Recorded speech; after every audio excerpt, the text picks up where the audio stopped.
Hey guys, what's going on? Brandon here, and today I'm doing my review for Countdown. I I didn't really even care. Um, I didn't really necessarily want to see this movie, but it was really like the only thing that came out this week. I've already seen Joker. I know I didn't. I don't think I did a review for that actually.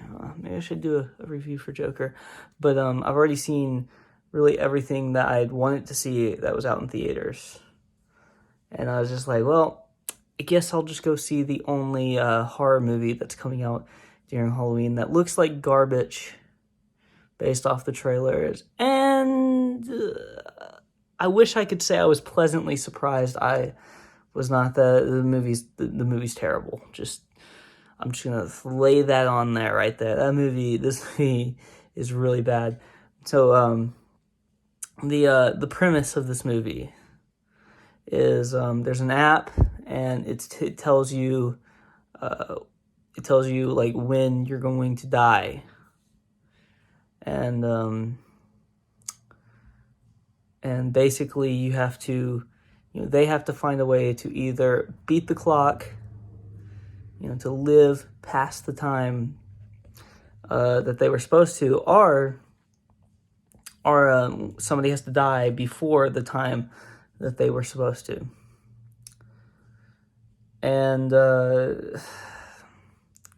like it's not a terrible premise.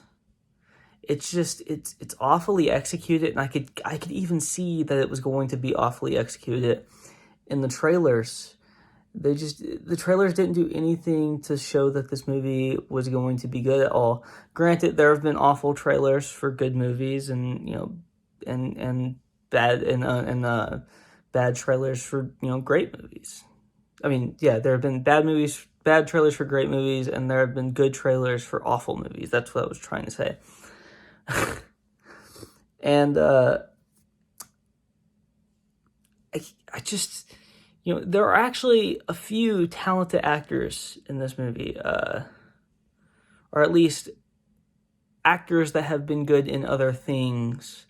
Maybe they're not actually talented, but they're put in a good situation to be able to be good in something. Like the guy who played Rugrat in The Wolf of Wall Street. He was in this movie, and he's fine. I don't really have a big complaint, but the other actors in this movie, the other actors around him, are just terrible. And he's not in the movie much, by the way. But like the lead actress she's awful. She's just I couldn't wrap my head around how bad she was. And same with really all the main cast of actors around her. I wasn't really pleasantly surprised with any of the acting in this movie, and I wish I was. And honestly, most of the more I guess scary parts. I know this movie is really scary to me though at all. There were a couple jump scares that made me jump, but it's jump scares aren't scary. It's a big loud sound and something runs at you like you're going to jump sometimes, or something is, it's not a scare factor. It's just like, let's be really loud and make the person jump. It's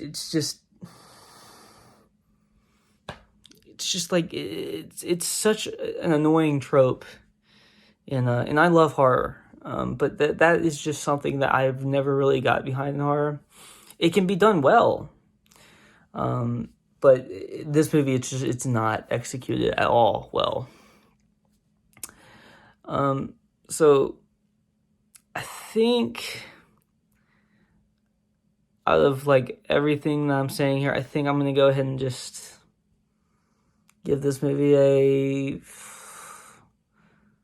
There are good elements. Like I said, the premise isn't a terrible premise in of itself. It's just the execution. There's a lot of talk. I don't know if they mentioned that in the trailer, so I'm not gonna say it.